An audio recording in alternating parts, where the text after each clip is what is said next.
नमस्कार, future express में आप सभी का स्वागत है। मैं हूं वीरेंद्र कुमार और मॉर्निंग की अप्रोच इंडस्ट्रीज पे क्या थी, मिड सेशन में स्टैट्स क्या कहते हैं, आपकी अप्रोच क्या होनी चाहिए सेकंड हाफ के लिए, इस पर बातचीत करेंगे आज फ्यूचर एक्सप्रेस में। निफ्टी बैंक पे होगी बात, उसके बाद कुछ ट्रेड्स, 3 ट्रेड स्टॉक फ्यूचर्स पे और साथ ही साथ आज का सस्ता ऑप्शन ट्रेड। और कार्यक्रम में आज मेरे साथ जो मौजूद रहेंगी, आज हमारे साथ शिल्पा रावत मौजूद होंगी, बातचीत करेंगे उनसे निफ्टी बैंक और स्टॉक फ्यूचर्स और सस्ता ऑप्शन के ट्रेड्स पे। आपकी स्क्रीन पे इंडिसेस लेके आइए एक बार। आज का ओपनिंग पॉइंट और लो और इंट्राडे हाई, उन सबको देखने की कोशिश करते हैं। ओपनिंग पॉइंट एग्जैक्टली अगर आप देखें आपका था करीब 18163, लो लगाया करीब 18149 का 150 का, और उसके बाद आपका इंट्राडे हाई रहा करीब 18241 का। मॉर्निंग कमेंट्री क्या कह रही थी जनाब कि निफ्टी मेटल, निफ्टी आईटी और साथ ही साथ मिड कैप्स की स्ट्रेंथ, ओवरऑल बाजार का बूट ठीक ठाक लग रहा है। एफआईएस ने कल 18,100 की अगर आप देखें स्ट्राइक्स पे कल हमने देखा है कि पुट राइटिंग विजिबल थी। 78,000 कॉन्ट्रैक्ट उनकी तरफ से शॉर्ट आए थे। क्लियर कट अप्रोच थी, by the dips, initial dips and stay long. जरा प्लीज बेस लेके आइए। आज हमारे बेस किन क्लस्टर्स में थे और जो फर्स्ट बेस था निफ्टी के लिए वो था करीब 18,126। उसी के अगर आप देखें हमारा एक बेस बना, उसके ऊपर शूट अप हुआ और जरा अगर आप इस वक्त रेजिस्टेंस लेके आइए। मैंने फिर भी कहा था आपको, ये बात एग्जैक्टली 9:30 पे, ये एक अच्छा दिन लग रहा है। ब्लेंडेड अगर आप देखें कहीं ना कहीं आईटी चल रहा है, बैंक्स भी चल रहे हैं, कुछ फार्मा स्टॉक्स भी चल रहे हैं, अच्छा मूव दे रहा है। रिलायंस अगर आप देखें तो शायद जो नेगेटिव इंपैक्ट था उस खबर का वो थोड़ा सा बैकफुट पिला था, लेकिन ओवरऑल अटेम्प्ट निफ्टी ने लिया। 2 रेंजेस को बाइसेक्ट किया, एक तो था 18,200 को और साथ ही साथ कल का हाई 18,215 की रेंज में जो कि प्लेस था। और क्या अप्रोच पे बात हुई थी, निफ्टी की जो रेजिस्टेंस प्लेट है वो लिखा है स्क्रीन पे कि अल्टीमेट अगर आप देखें जो एक सप्लाई जोन होगा that's still 20 day exponential moving average 18,243। ये एक बड़ा सप्लाई जोन है और इनफैक्ट आप यकीन मान के चलिए 18,243 से लेकर 271 क्या है, अगर आप डेली चार्ट्स को रीड करें तो 30 दिसंबर की कैंडल का जो हाई है on the very first day जो हमने हाई लगाया था वो ये 2 सप्लाई जोन है। और अगर आप इंट्राडे हाई को देखें तो एग्जैक्टली यही रहा, इट्स 18,241।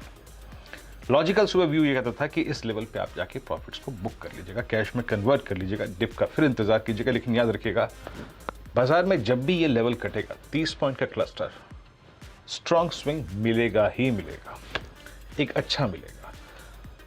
आज का लो अपने जहन में रखिएगा, 18,200 के क्लस्टर को जहन में रखिएगा। ये डिफरेंट पिवट पॉइंट्स हैं फॉर द डे। क्यों? आज का लो क्या था? It was exactly 50 day exponential moving average.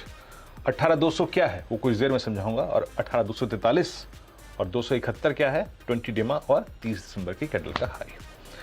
अब स्टैट्स हमको ऑन ट्यूसडे एक्सपायरी -3 पे क्या सपोर्ट कर रहे हैं। देखिए पहली चीज तो यह है कि आज ग्लोबल मार्केट्स खुलेंगे। आज आपको ग्लोबल मार्केट से एक पैरिटी एस्टेब्लिश करनी पड़ेगी। आज आपको जो आप 2-3 दिन से अगर आप देखें एक हनीमून पीरियड में थे वो नहीं मिल रहा है। डाउ जोन्स फ्यूचर्स आपकी स्क्रीन पे सुबह जो एक 7 बजे के आसपास टर्बुलेंस दिखा रहे थे, it's now plus by 77 points, 77 अंक ऊपर हैं। कल डीआईएस की थोड़ी सी कम सेलिंग, उनका पुट राइटर होना और साथ ही साथ सारे इंडिसेस का ठीक ठाक बिहेव करना, only living I think Reliance apart, ये डाउ फ्यूचर्स 74 पॉइंट है। मेरे वायर पे अगर आप देखें तो इस वक्त करीब 82 पॉइंट्स प्लस दिखा रहा है। माफ़ी चाहूँगा मैं इसके लिए, प्लीज़ मैं तहे दिल से माफ़ी चाहूँगा। आई थिंक अगर ये 79 पॉइंट्स मेरे पास प्लस आ रहा है, यहाँ 74, आई थिंक इस डिलेमा को दूर करेंगे। माफ़ी चाहूँगा मैं स्क्रीन पे, इसको थोड़ी देर में दूर करेंगे कि क्या हुआ है एग्जैक्टली। लेकिन ज़रा एक बार आप लेके आइए निफ्टी की कॉल्स और पुट्स, वहाँ की प्लेसमेंट कैसी है। निफ्टी कॉल्स पुट्स क्या कर रही हैं, ये 6 स्ट्राइक्स आपकी स्क्रीन पे आएंगी और इन 6 स्ट्राइक्स का जरा बिहेवियर देखने की कोशिश करते हैं। 20 डेमा क्रॉस होने की पॉसिबिलिटी इन स्ट्राइक्स में कितनी लग रही है।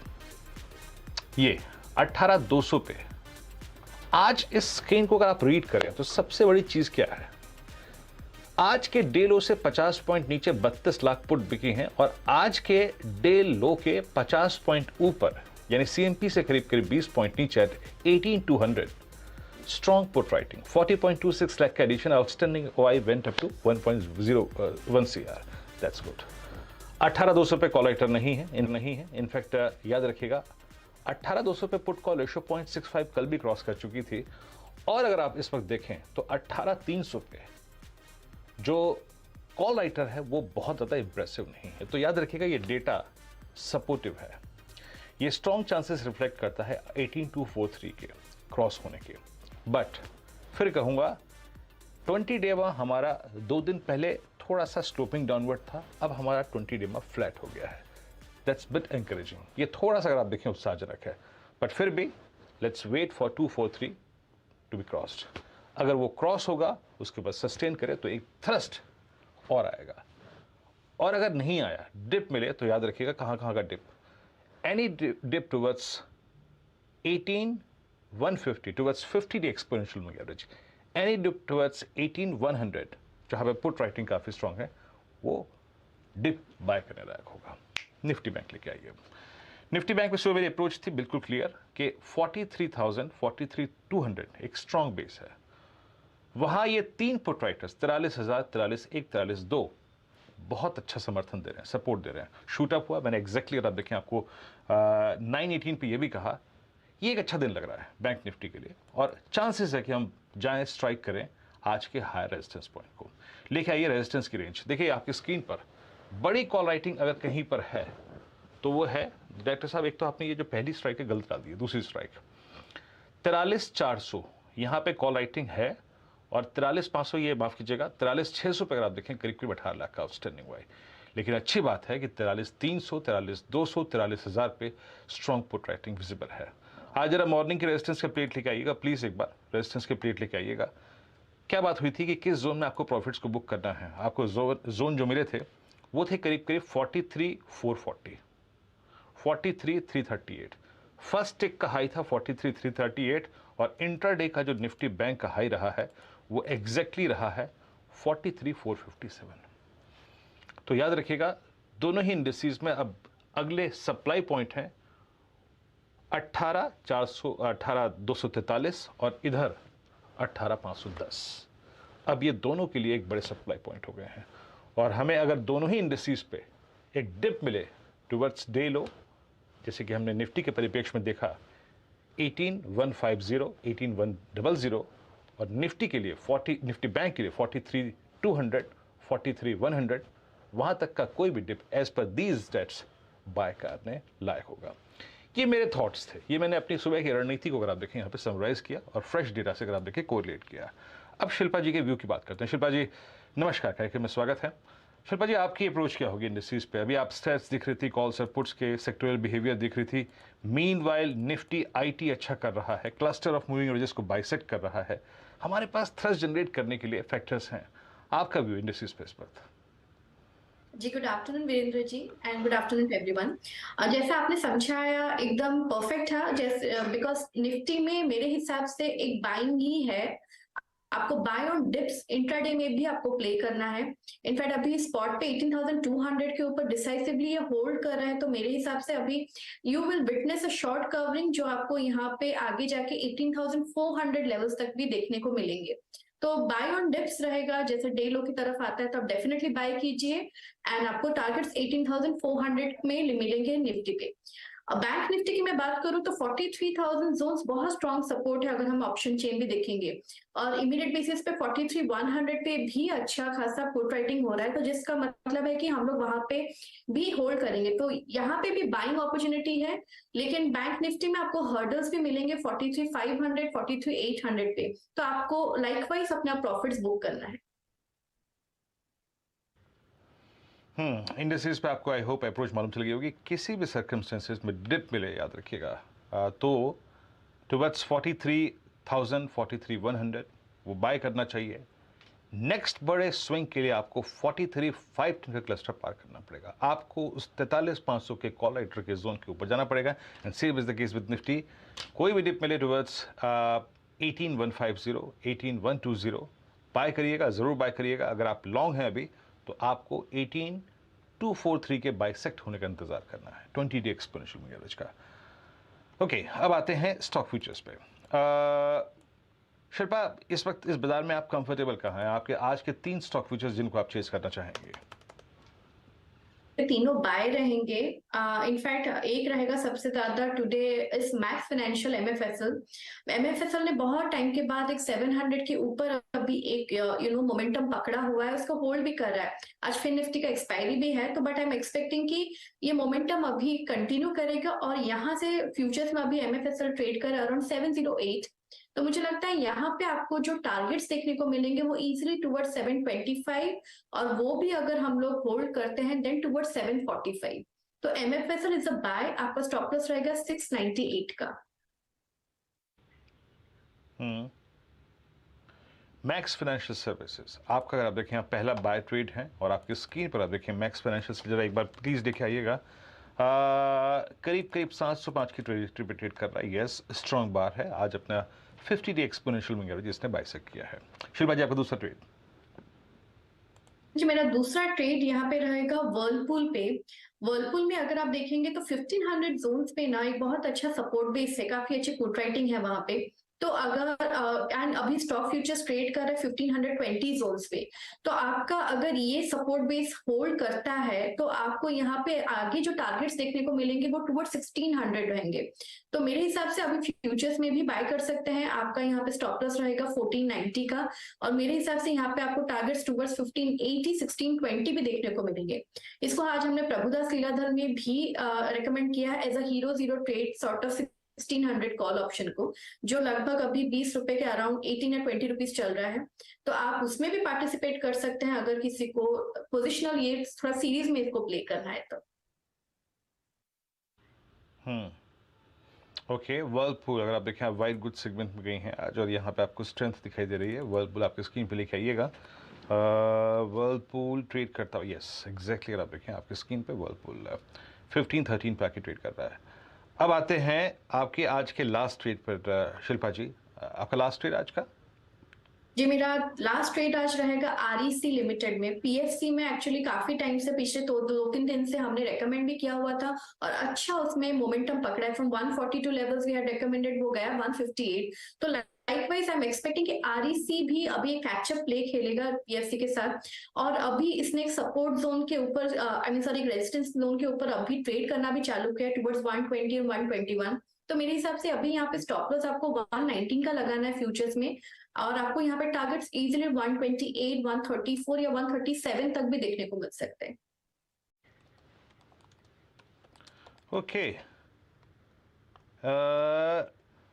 मैं अगर थोड़ी सी यहाँ पर आज शिल्पा जी की ट्रेड्स की थीम को देखूँ ना, तो उन्होंने 3 में से 2 ट्रेड्स जो पिक किए हैं उनकी थीम है पुल बैक।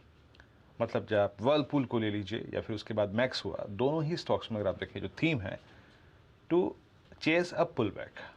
जो बेस बना है, बेस पर आप देखें आप पकड़ने की कोशिश कर रही हैं। और जहाँ तक आरईसी का सवाल है, इनफैक्ट आज ही नहीं, कल भी नहीं, परसों भी नहीं, हम काफ़ी दिनों से डिस्कशन कर रहे हैं कि in fact both these two stocks I mean REC and PFC, ये अपना एक मल्टी ईयर एंड स्पेशली जब यहाँ पे आरईसी का उल्लेख हो रहा है, जिक्र हो रहा है, तो 9 फरवरी 2018 से लेके अब तक की जो एक वाइल्ड चैनल है, वाइल्ड मतलब जिसका हाई करीब 130 है, जिसका लो करीब करीब 59 रुपये है, ये एक मल्टी ईयर चैनल जो है वो बाइसेक्ट होने की तैयारी कर रही है। इस चैनल का जो हायर एज है, जो वो लाइन है, वो आती है 129 से लेकर 30 की रेंज में। तो शिल्पा जी के हमने 3 ट्रेड्स की अगर आप देखें, तीनों थीम्स को समझा, 2 पुल बैक और 1 strength, 1 multi year breakout. Okay, that's fine. Index 18206, bank Nifty करीब 43305 और थोड़ा सा रिट्रेस हुआ है इंडेक्स। वो 20 डे की घबराहट तो जनाब स्क्रीन पे विजिबल है।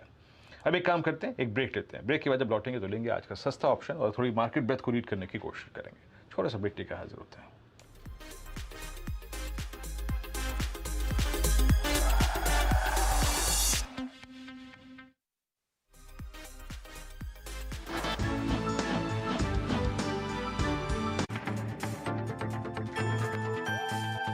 हालांकि नोटबंदी के बाद ये माना जा रहा था कैश में लेन देन कम हो जाएगा, डिजिटल ट्रांजैक्शन ज़्यादा बढ़ेगा, लेकिन जिस तरीके से अर्थव्यवस्था की रफ्तार बढ़ती गई, कैश में लेन देन भी बढ़ता गया और 6 साल में करीब दोगुना हो गया है और जो 32 लाख करोड़ रुपए के आसपास पहुंच चुका है कैश सर्कुलेशन। तो कैश सर्कुलेशन जब बढ़ रहा है तो ये जानना बेहद ज़रूरी है किन किन हालात में आप कैश में लेन देन कर सकते हैं। कोहली साहब। किन किन हालात में हम लेन देन कर सकते हैं और किन किन हालात में पाबंदी है? बिल्कुल, देखिए यूँ तो 32 लाख करोड़ का कैश इन सर्कुलेशन इस समय अर्थव्यवस्था में है और बहुत नामों से वो एक हाथ से दूसरे हाथ में जाता है।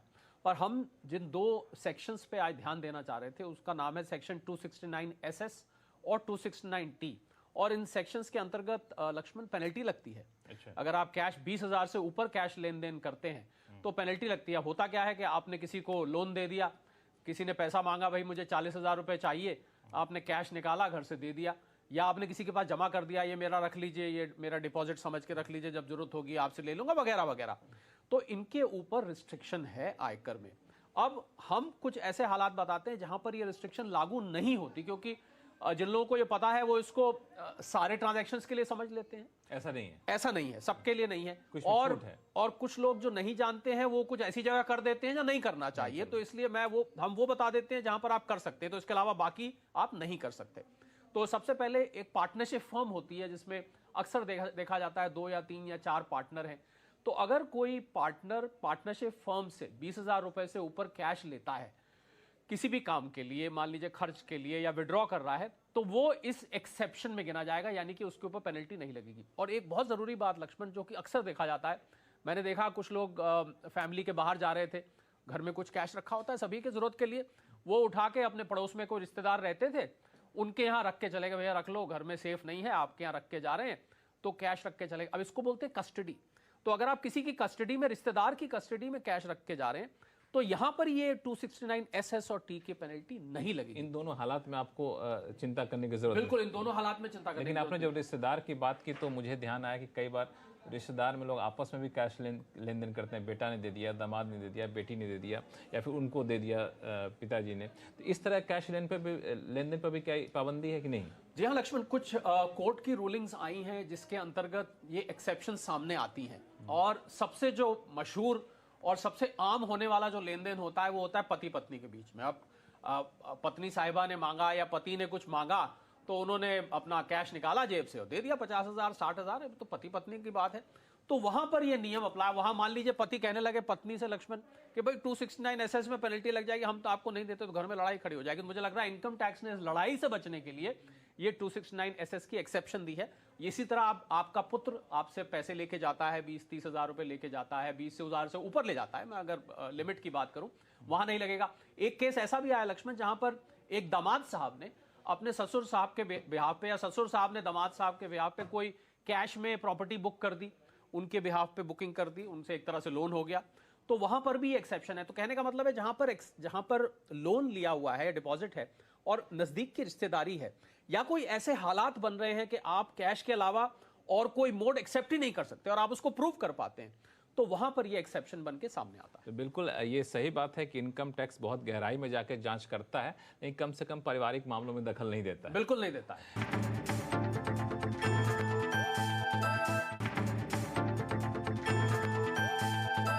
एक मुद्दा जिस पर अक्सर सवाल आते रहते हैं वो होता है कि आमदनी आपकी नहीं है फिर भी आपकी आमदनी में जुड़ जाती है दूसरे की आमदनी, जिसको क्लबिंग के नियम हम लोग कहते हैं।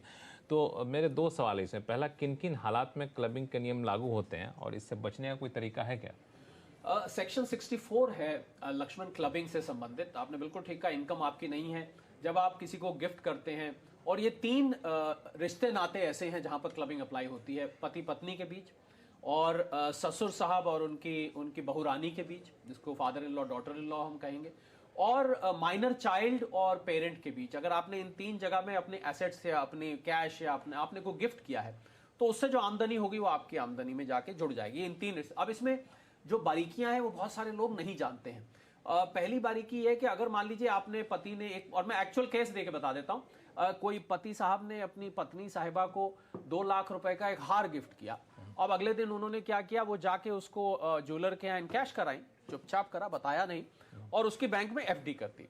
अब FD कर दी तो FD पे जो इंटरेस्ट था वो जाके पति साहब की इनकम में जाके जुड़ गया। अब पति साहब ने कहा भाई मैंने तो हार दिया था, ये इंटरेस्ट कहां?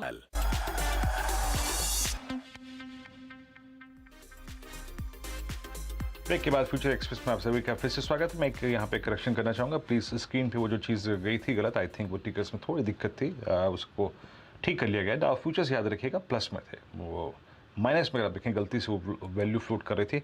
It's plus by 88 points now. S&P futures करीब 12 अंक ऊपर हैं और 40 पॉइंट अगर आप देखें नेस्टेक फ्यूचर्स हैं। मैं फिर से कह रहा हूँ एक एरर था, उसके लिए माफ़ी चाहूँगा मैं यहाँ पर। अब आते हैं आज के ऑप्शन ट्रेड्स पे, आज का सस्ता ऑप्शन। बताइए शिल्पा जी, आज आपने क्या पिक किया है सस्ता ऑप्शन में? जी वीरेंद्र जी, मेरे हिसाब से आज यहाँ पे BEL में अगर आप देखेंगे 99 से लेकर 100 के बीच में एक सपोर्ट बेस बनता जा रहा है। तो BEL डिफेंस स्टॉक भी है, तो मेरे हिसाब से बजट की रैली में भी इसमें अच्छा परफॉर्मेंस आना चाहिए। तो I will just attempt a pre rally attempt here.